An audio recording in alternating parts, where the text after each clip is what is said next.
Walang nanonood sa'yo? Walang nagsishare ng mga post mo? Konti lang ang viewers mo sa tuwing nagda-live ka? Hindi ka sinusuportahan ng mga kamag-anak mo? Kaibigan mo? Kakilala mo? Kapitbahay mo? Pinagtatawanan ka dahil sa pag-reviews mo? Pinagtatawanan ka dahil sa paggawa mo ng mga content? Ito ang tatandaan mo. Huwag kang huminto. Huwag kang susuko. Huwag kang papaapekto sa sasabihin ng ibang tao tungkol sa'yo.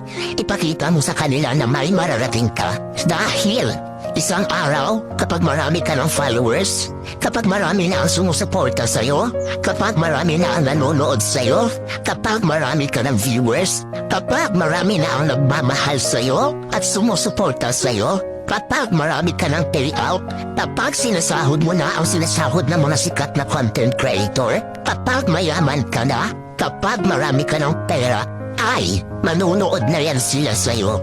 Sila na ang kusang lalaki.